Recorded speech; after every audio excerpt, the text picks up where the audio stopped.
What's up with the gang? It's y'all. My way. Ash. Back on another video, man. Today we got the official Kendrick Lamar interview. Apple Music. Yeah, we ain't never did no Kendrick Lamar interview. So yeah, we finna get straight to it.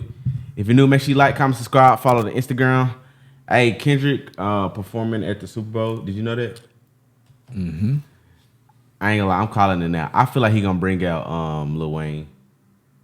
Lil Wayne said he not going and all that. Oh. I bet you he bring out Lil Wayne. That'd be a good move, but I mean, it's not like he has to do that. But I mean, that would be cool. Yeah. Yeah, we gonna let us know if y'all want us to react to that. Put it in the comments. React to what? The Super Bowl performance. So yeah, we finna get straight to it. If you new, make sure you like, comment, subscribe, follow the Instagram, Josh Jones. I gotta give a shout out. I met Lily, and I have a cousin named Lily. I had a cousin named Lily, but I met Lily at Ronnie's Catfish. I was trying to get some fish. Her and her dude were there to get some catfish. We got there a little after 9, and it was closed. Everybody's feelings was hurt. So Lily, appreciate you, sis. We had to meet back up and get some fish. I was ready to wear that fish out. Catfish tails, boy. Let's get straight to it, gang.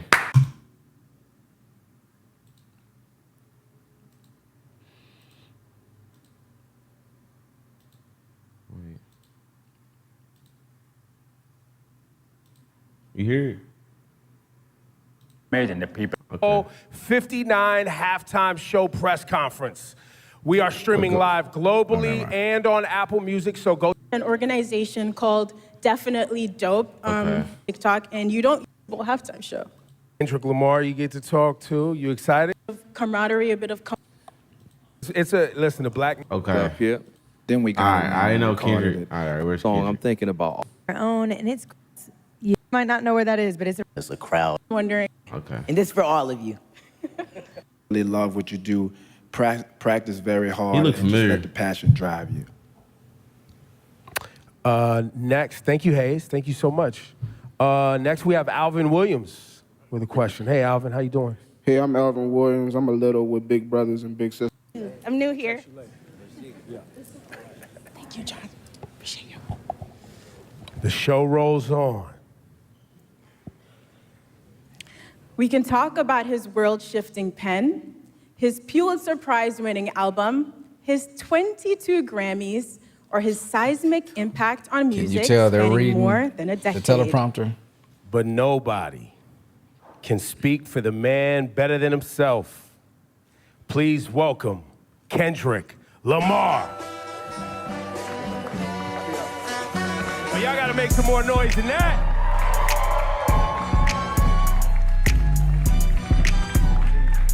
Aura. Huh? That's aura. He got aura. Boy, come on here. But y'all gotta make some more noise than that.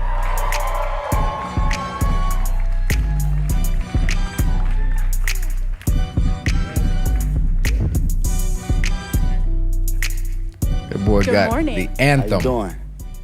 You know, Kendrick, it's a little bit surreal to actually see you in the flesh because you've always made it a point of just letting the music speak for yourself, which is something I really respect. But the spotlight has been shining so brightly on you for the past few months. I've just been wondering how you've been processing behind the scenes, how you've been feeling about everything happening, all the success. It's just really just I want to look at it like it's just a continuum of who I am, really. I've always stayed to myself, always been in my own bubble, whether it's with the fam or whether it's training. How I process it all is just, I continue to do what I was doing 10 years ago, and that's like, be better in myself, better in the craft, and not look at it as bright lights, you know?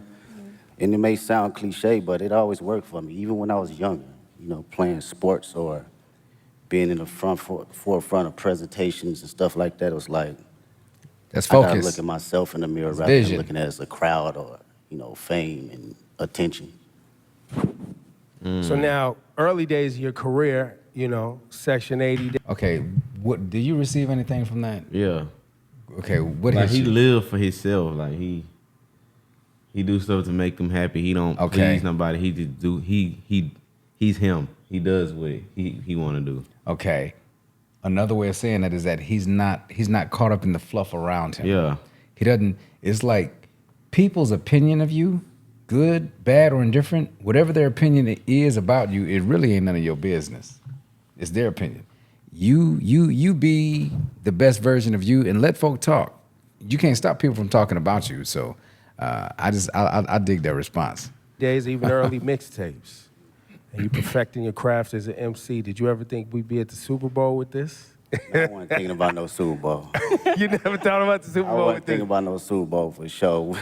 We was thinking about the best verse and how we gonna split this $5 at Church's Chicken or something like that. It wasn't no Super Bowl. Going to the studio and getting a meal. But I think, what I know is the passion I have now is still the passion I had then. And I think that carried on to the Super Bowl. So it was all about being present. As long as I was present in the studio and present in whatever that line was or You whatever do that your mistake thing. was, rapping or doing hooks or choruses or whatnot, I was present in that moment. I felt that passion. I think being present and not actually foreseeing everything God, kept me in dog. the grounded state of mind. You do your in order to thing, be it'll at, come. Big stages like this. I think we felt See, that presence. I'm sorry. But see, it's like that's why He instead didn't of force nothing. Huh? He didn't force nothing. right.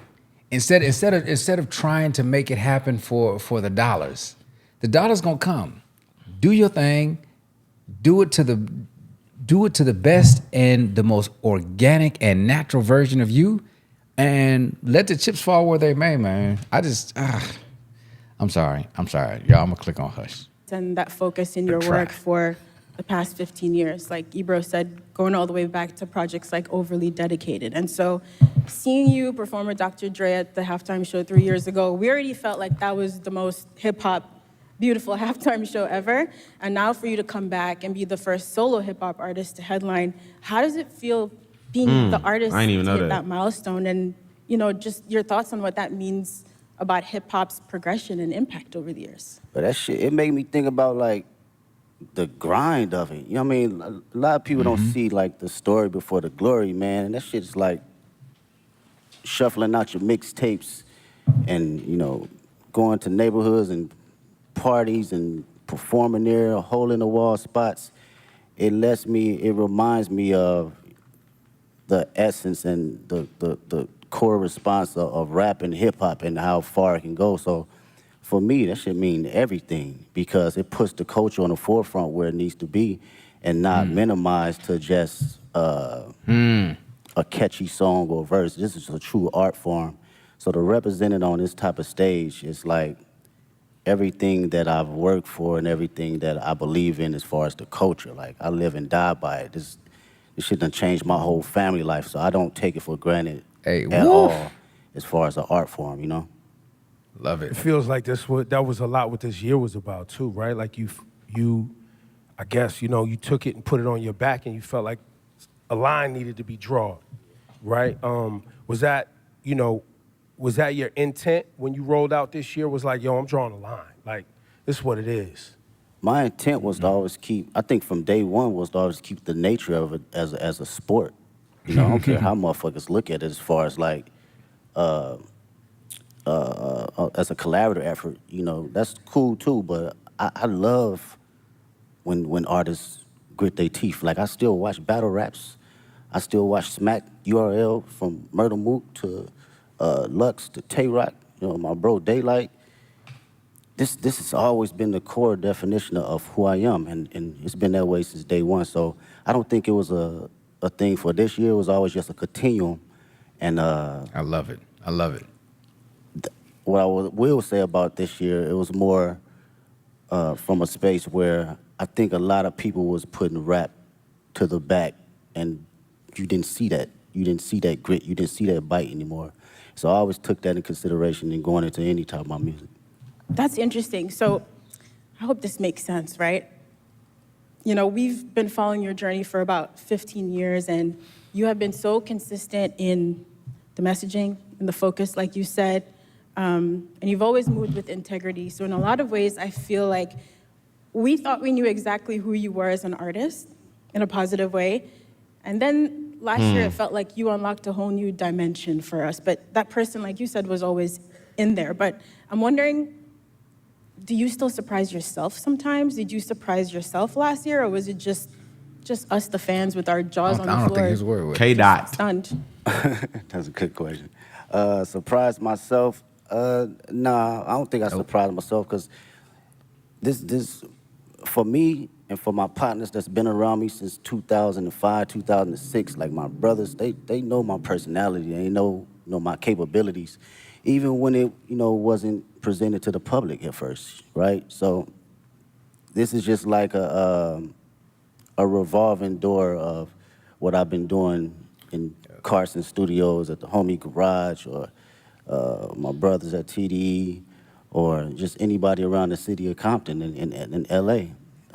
It's just magnified to the level where I've progressed it and did enough hours to know, okay, I know where to place it now. I know how to make it connect with people. You know where he been cooking. It feels like each album, too, getting to this point was like, it was an album for the culture, and it was an album for the critics. You know what I mean? And then it was for the critics, Yeah. and then GNX comes along, and it's like, nah. This album for anybody, everybody, and anybody who want it at any time.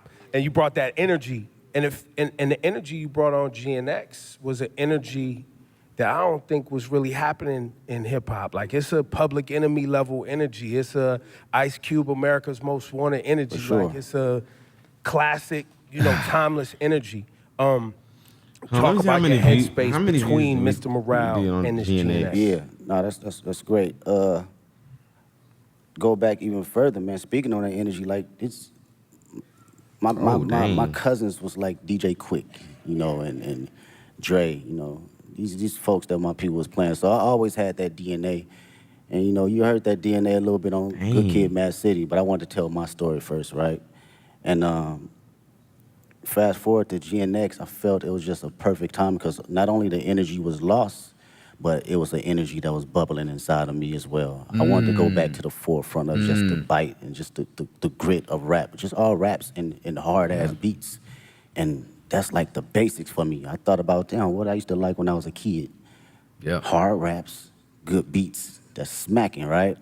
And it was a great transition. You don't have to from change the Mr. formula. Morale, because that was my most intimate. I wanted to go inside of my own psyche and my own personal withdrawals and see how it connects with the public and who can relate. So during this time around, I think it was necessary of coming out of that cocoon and feeling like, okay, I arrived now. I can spread my wings and show every state of who I am as far as Kendrick Lamar. And you really did spread your wings. I mean, you just came off a huge Grammy wins. You walked away with 5 awards, and you won Not Like Us won for Song and Record of the Year, which in itself is remarkable.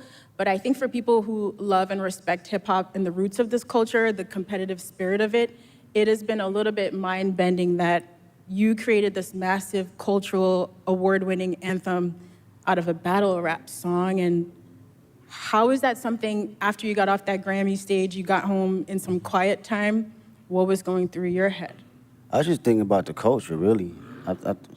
It's always that for me first. I'm not even bullshitting with you. It's like, when people talk about rap, man, the conversations I hear, they think it's just rap and it's not an actual art form.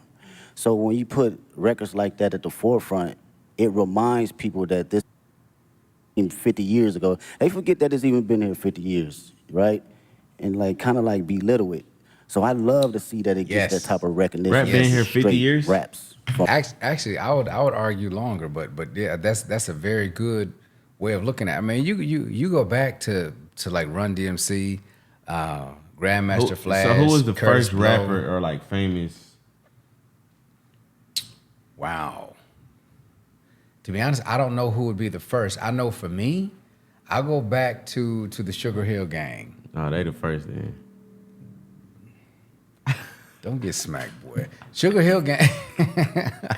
but see, the thing about it is that rap has revolutionized so many times, and you see all the building blocks. What I really like about the last album that he did is that he went back and he pulled up some of the old icons and he fused them with today's stuff, along with his own special brand of funk, and he made it work. And that album was just, that album smacked so hard. So I'm on my journey for him. But yeah, we might do some.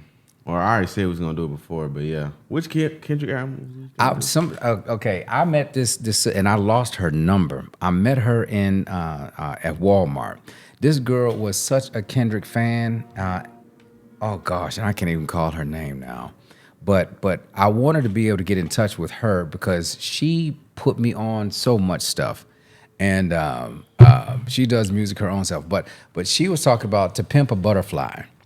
Matter of fact, she gave me an order that we should follow it in, and I put her number in my wallet because I said I'm gonna reach back out to her, but you don't care about your supporters. Shut up.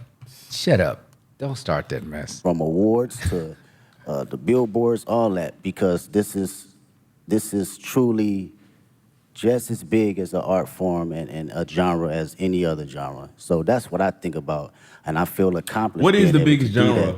You know, whether somebody else. Hey, what y'all think the biggest genre is now? See that? Okay, I understand that question, but I'm gonna say that there's one genre, and the genre is music. I understand that there's different. It's like saying there's one sport. It's sports. It's different. No, it's not. What I'm saying is that when it comes to music is the genre. There's different facets. There's different sections, if you will. And I get it, and I know people are gonna, correct me in this, that, and the other. But at the end of the day, it's like you have Beyonce who won Country Album of the Year, and she's not a country artist. My point, or what I'm trying to express, is that music is so universal, it's so timeless, and it's so fitting that that I don't like to see it minimized by classifying it by genre. But I understand the function of the word. Come behind me and do it again and quadruple it, I love to see it. If that was my purpose to do that, then that's exactly what it was for that particular moment. I think people often miss the significance of that Record and Song of the Year award, because that Song of the Year award is a songwriter's award. Like, it's not just the biggest song. It's like someone wrote a song. And you as a songwriter, when you see your name up there and it's written by Kendrick, and that's it. Yeah.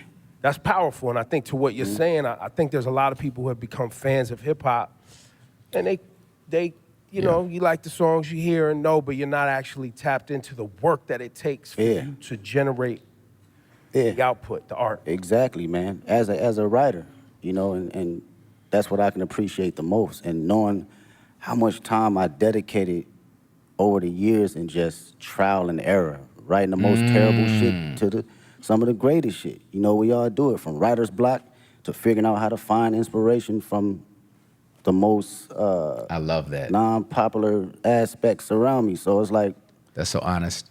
Knowing that trial and knowing what I put in as far as my thinking process and what it takes to get there, I do not look at it as a small endeavor because it's a hit record. No, it's actually some writing in that shit. Whether it connect with you on a spiritual level, whether it connect with you on a comedic level, whether it connect with you just on a personal dynamic, it's still from a writer's point of view. And something else with that is that he also brought awareness to some taboo topics. I don't think he fully dove off that particular diving board, but he brought some awareness to some things that really don't get a whole lot of pub and a whole lot of lights shined on it. And so I'm interested in seeing what he's going to be doing next. So just, the boy's dope. Yeah, you are. an incredible writer. There are songs on GNX like Reincarnated. I didn't know what to do with that song for the first few times I heard of it, just trying to figure out where you possibly came up with the inspiration for a record like that. Like, when you're working on those songs, are you going through multiple versions until the right thing comes to you? Oh, It's hard to find. Yeah, his performance gonna go crazy. Crazy. My. But see, now I will openly admit this, because I haven't really been following him. I know that there's going to be a whole lot that I miss, and I apologize now if I disappoint or have disappointed any of our particular subscribers with my lack of knowledge concerning Kendrick. But at the same time, y'all have to understand that music. Music takes a back seat when you raising a family. Just like Kendrick talked about a grind, you don't understand the grind of a father and all of that, but you don't have time to really delve into it the way that you want. Go ahead. He gonna be doing his new stuff probably. Probably. I hope he does. I hope he does. You gonna know, not like us. Yeah.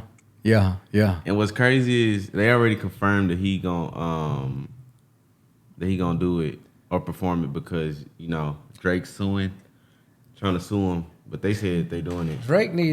Drake, sir, you. Hold on. Think about it from Drake's point of view. A national diss song made about you is finna be in front of the whole. That's the point. What I was going to say, Drake. I'll sue too. I ain't gonna lie. I'm gonna sue too. For what? You can't sue. Somebody make a diss song about me in a. You know how many people watch Super Bowl? I'm so Drake. Yeah, now I understand where you come from. No, sir. Now I understand. No, sir. No. Because when you wake up a dragon, you can't get mad if you get scorched. And the thing about it is that if anything, okay, watch this. From the perspective of music and from the perspective of artistry, Drake should be honored. He should. I'm telling you, he should be honored. It's okay. Okay, Joe Frazier never tried to sue Ali. Joe Frazier and Ali will ever be connected. Howard Cosell and Muhammad Ali, you can't say one without the other, or you can't speak of one without speaking of the other. So he is to be held in honor for that, if nothing else. Now, when you take it personal and you make it about yourself, yeah, your feelings gonna be crushed because he kicked you all in your behind. But like Drake, as long as you don't sue us, we good. You should have left that man alone. And matter of fact, let me touch on that real quick. We understand that he was not suing us because there was a video done and Drake was suing everybody. So we understand it wasn't about us. He's suing the top dog. We not the top dogs in reaction. He's not even suing them. He can't sue them. He's using them, or he's used their names to further his lawsuit. But at the end of the day, man, you got to take that L, partner. Hey, you stepped in the ring, you got broke off. Fathom, I guess is what I'm saying. Yeah, well, records like that.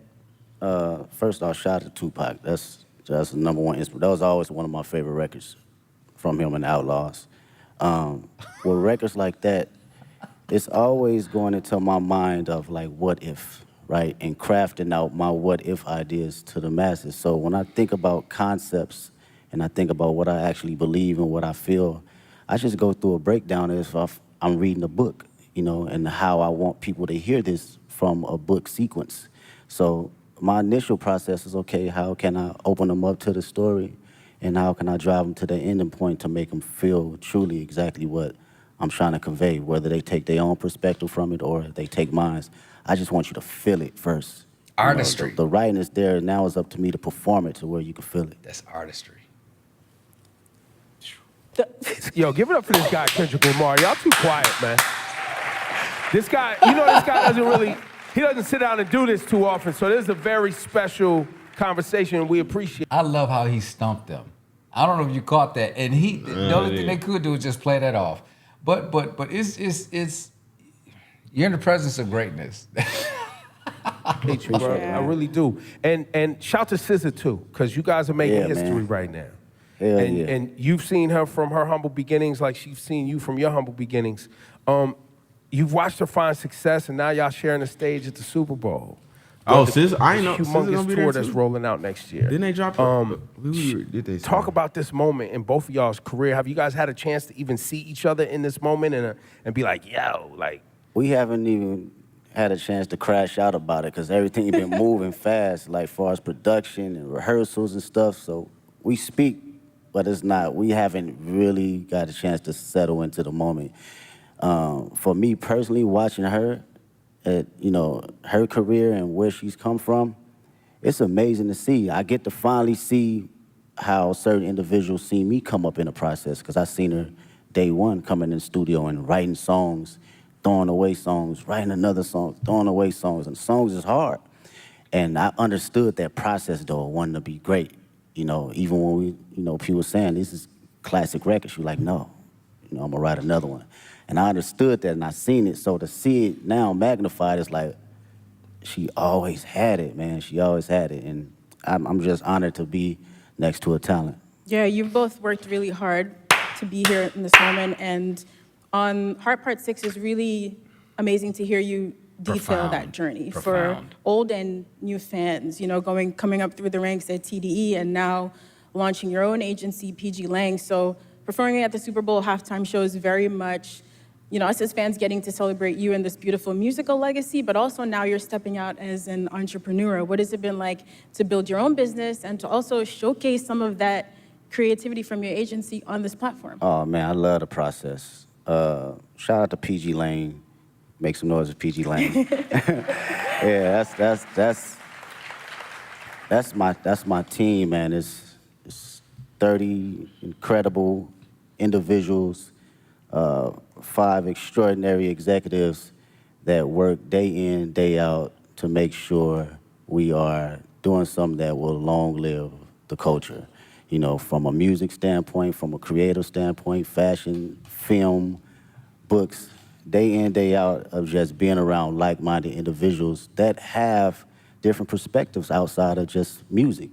So through that process, it was a challenge for me, but even more a process of me enjoying, different ideas and different backgrounds and how to look at things. I love it. I love it.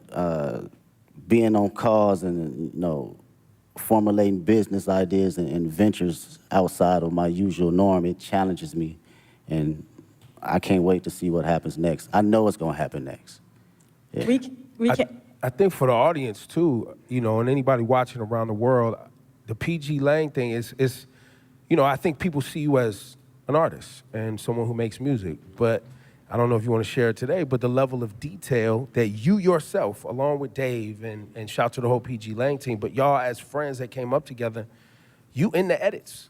Like what we're gonna see on Sunday is a PG Lang production. Yes, that's all PG Lang. That is us sitting day in, day out, from the edits, the production, the stage design, the music, the sound tech.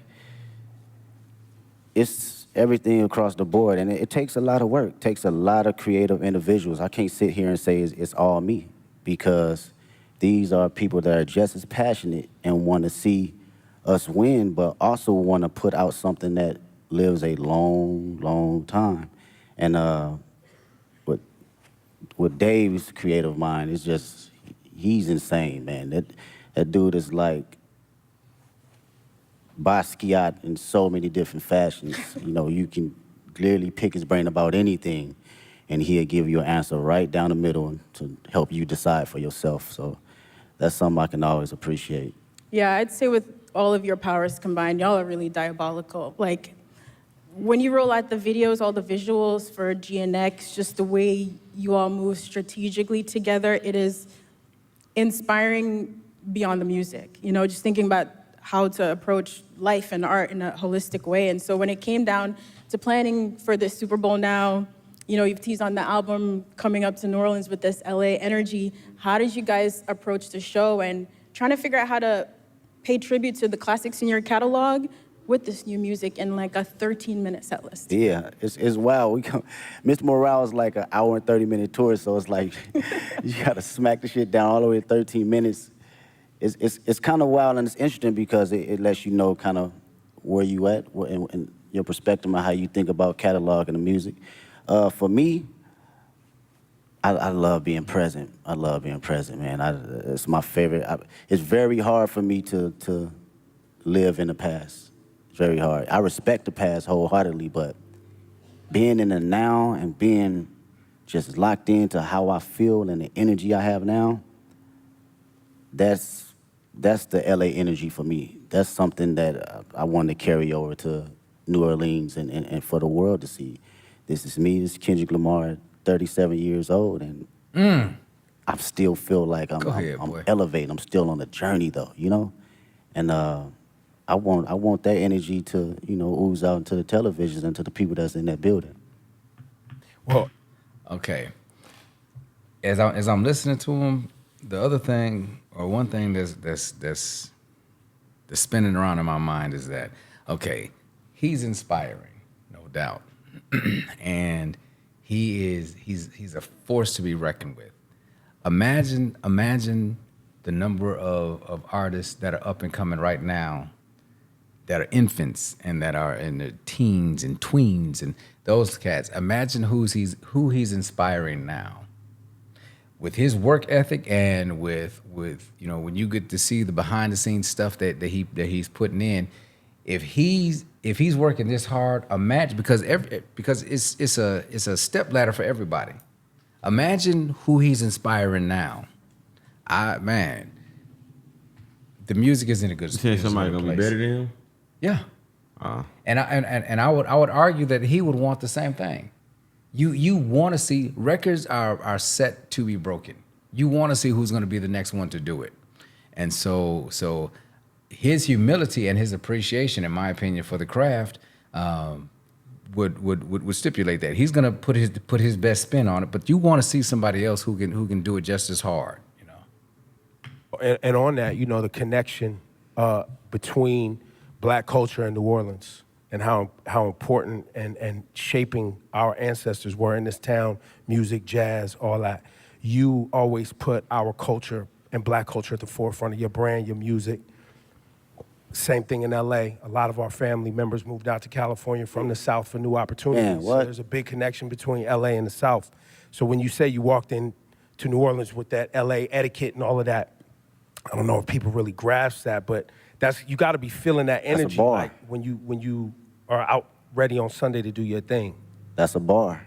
It's crazy, bro. Out of all my friends, LA, us growing up, all our grandparents either from Louisiana, Texas, Chicago, like, period. So our dialect and how we talk, it gauges from like the South and like the Bay Area. So like going to the store, we say finna. I'm finna go to the store. Like, that's some South shit, you know what I'm saying? That's not no LA, right? Fixing so, that energy right there and you know, making that correlation, it means a lot to me for people to understand that. And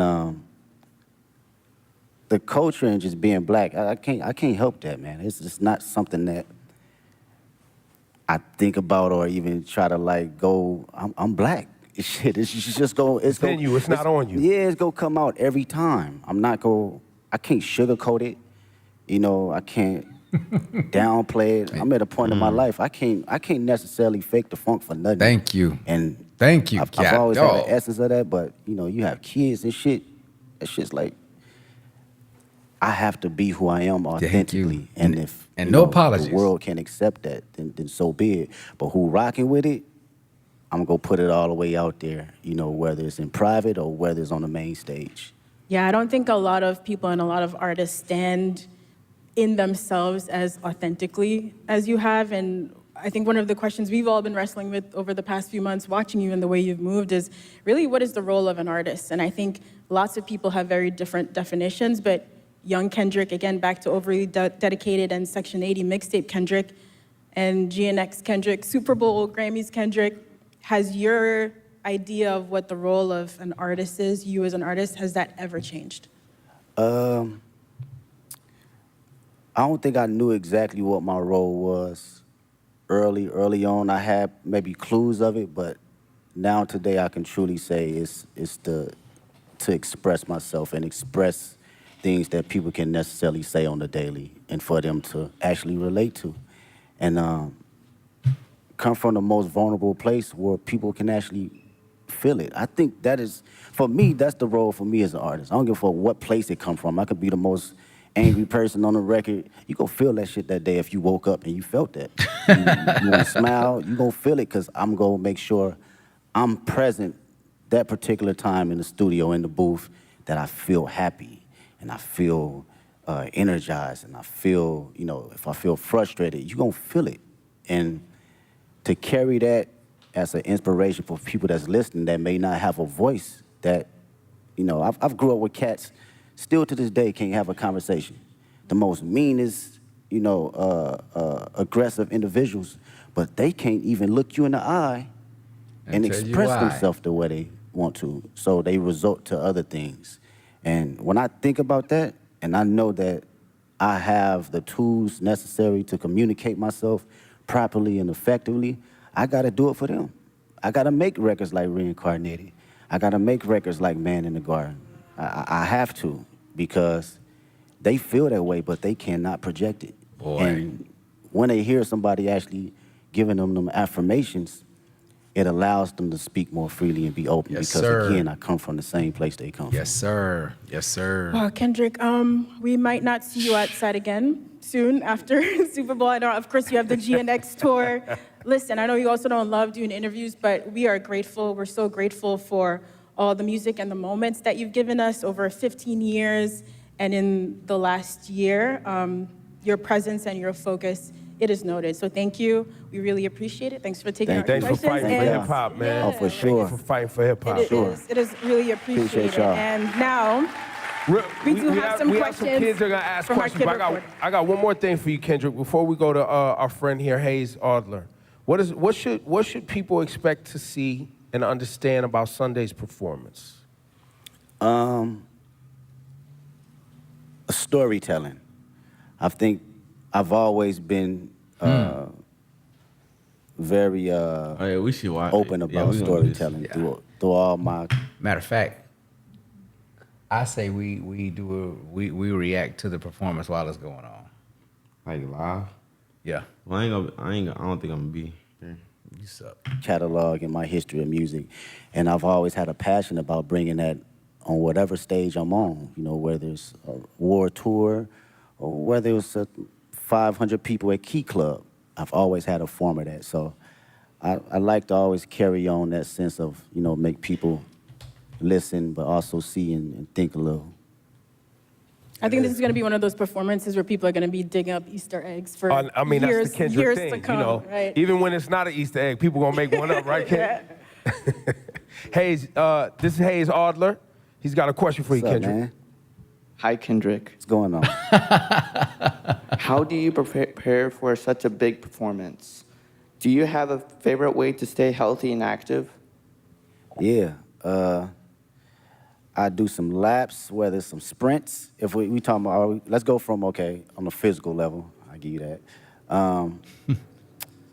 Maybe it's a 2-mile warm-up or a mile warm-up, maybe some push-ups, just to get the body movement. Sometimes you be out on that stage, man, it take you need some oil on your knees a little bit to get moving and get cranky. So physically, yeah, I'm just exercising the body, a little bit of stretching, a little bit of all that. And on a mental level, I'm usually playing some Isley Brothers just to calm not my nerves, but calm my excitement and just give it a balance, you know? So that's my prep right before I go out. Thank you, Hayes. Thank you so much. And now, Alvin Williams. How you doing, sir? What's up, Kendrick? What's up, man? I'm a little with Big Brother and Big Sister New Orleans. What has mentorship meant to you during the course of your career? And if you could thank your mentors for believing in you, what would you say? Oh, man, mentorship has been everything. To be around individuals that experience every little thing that, you know, you think that you're the first person to go through it with, it's a difficult task when you're a young individual because you're like, shit, you don't know what you're talking about. But as you progress and you be like, damn, he or she was right, you begin to understand life a little bit better and not be so judgmental to people that have been here before you, Yes, right? sir. Yeah, dog.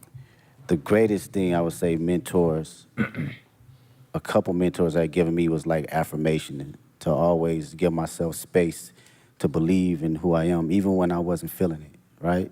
You can accomplish so many small things or big things and you still can fall in a slump where you doubt yourself. And even though these mentors haven't seen the spaces and been in the places I've been in, it was always time to allow me to share exactly who I am or how they see me and what I'm capable to give to the world. And I think that goes a long way, you know, from people in the highest places and the lowest places. We all need them. All right, thank you. Thank you. Thanks, Alvin. I want him to And we have name one more some. question from young Dylan. What's up, Mr. Kendrick Lamar? There you go. Yes, sir, That's yes, an sir. artist right there. Yes, sir. It's a truly honor to meet you. And my question I have for you is, what advice could you give to kids about not being like anyone else? And how could they stay authentic while pursuing your path? It's a great question. Thank you. They said the number one thing people feel in the room, you know, over love and over fear is being authentic. And this some my homegirl Ink actually, we was talking about this in the studio. She brought us in the studio, and I was like, damn, how many times I've been in a room where people felt you so intensely that it inspired them and it inspired the person next to them and inspired the people in their household. So how to stay authentic? Was that the question? Or you have to believe in yourself and have to know that it's only one you. You're an amazing individual, unique. You're a miracle. I wake up every day and I'm like, this shit is crazy. Not crazy from a standpoint of being a celebrity, crazy, just life. It's just wild. When you really sit down and just think about it and just bug out on some wild it's wild. And to know that you are in this existence and in this world as one individual, is only you, you have to know that you got to carry that authentic nature of allowing yourself to say, this is who I am, this is how people are going to see me and also going to respect me, and it's going to inspire people to have truth. Because when everyone's authentic, what comes out of that? Boy. It's true love. Boy. It's no boundaries. We don't have any courtship on judgment. We don't have any perception of being able to ridicule anyone, because you showing up as your true self, I'm showing up as my true self. And carrying that nature, it take you places. Powerful. Appreciate His you. answers are just as thoughtful as in the music. It's ridiculous. Thank you, Dylan. Thank you, Kendrick. Appreciate you.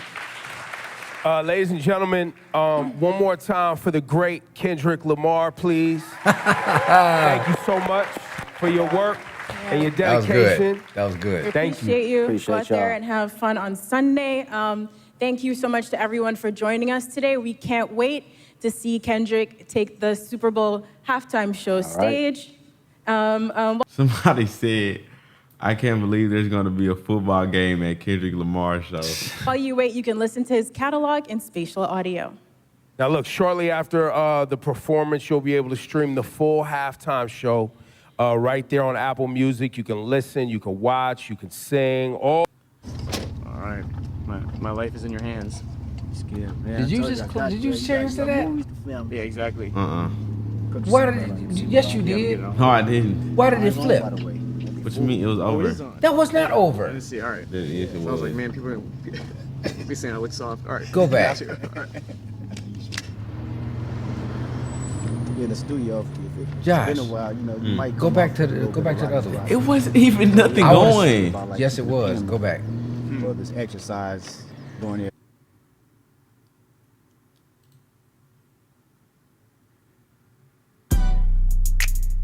We didn't get to that part. Go back some more.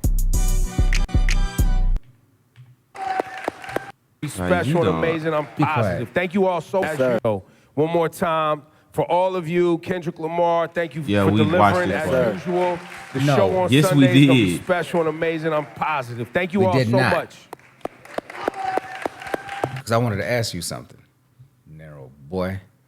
Okay, if you were them, What question would you have asked him that you didn't? Keep the beat going with Drake. I said, what question would you? Why ask didn't him? you drop another Drake diss song? Go to the next song. Are we finna do this one? Yeah, I want to see this. Yeah, man, I told you I got you, bro. You got movement. It's only in one ear. Exactly. I know. Put your seatbelt on. Your seatbelt on? Yeah, I'm gonna get it on. Hold up. Mine's on, by the way. Don't be fooled. Oh, it is on. Oh, I didn't see. All right. Yeah. So I was like, man, people are be saying I look soft. All right, got you. All right. You're in the studio. It's been a while. You know, you might come off with a little bit of writer's block. So we always got this thing about like keeping the pen low. For this exercise, going there, doing 16 bars, going home. You know, always just keep moving. How I feel if it's been a while for you. Yeah. Take a minute for you to warm up in front of the camera, and take a minute to remember the lines, get into the character. How long does that? What's that process? Yeah, all the above. You know, I try to prep at home, but the thing about acting is if you don't have an audience, it's just a form of insanity. You know, then you're just, what are you doing? You know, so I'll definitely try to warm up and then, you know, lose that self-consciousness when you finally get back out there. Yeah. But that takes time. You know, I always try to embrace failure. You were talking about that the other day. You know, that the most important part of a bad day is like the way you leave it.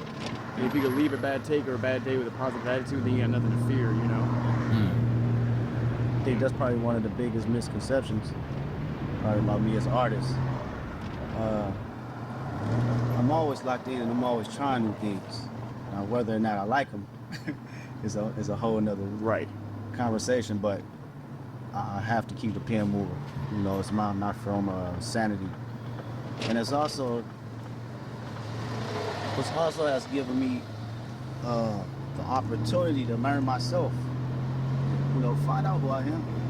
You mean through the styles of expression or the actual lyricism or everything? I mean, because when we write, man, you gotta sit and go through the emotions and be vulnerable about it. You know, whether it's a fun song or sad or, you know, got some type of depth or not. These are still relatively your personality, you know, pushing through. And so a lot of these records I write, man, it's a lot of stuff I probably would never express or even known about myself if it wasn't for an instrumental behind it. With my projects, it'll always be that one record I feel like that I want everyone to hear, you know what I'm saying? In order to push the narrative or just the message and the tone that I want to get across. Are you only hearing it on one side? I have different narratives and tones, you know, like reflection, right? To preserve a space for that one that I want everyone to hear, that's what what pushes me, man. That's why I like The Man at the Garden and the fact that it's at the top of the record. Yeah, that's how it felt like to me, you know. Also just being a fan of your music forever and knowing like, look at where you're at now, man. Like, it's this crazy Super Bowl halftime show. And you just keep climbing. Just ran a bro. red It's, light. like, amazing. Appreciate it. Man, I It mean looked that red. shit, bro. It was dark. No, it was yellow, and he ran it. On that motherfucker, man. That's probably the easiest record Red to by write, the time they hit it. you know? And I figured out who I am in this present moment, you know? I like that. Yeah. Well, Super Bowl 2025. LIX. What? That's what the name of the Super Bowl or the numbers for the Super Bowl. Roman numerals. Hey, man, if you new, make sure you like, comment, subscribe. Follow the Instagram, Josh Jones. Y'all be safe, gang. Peace.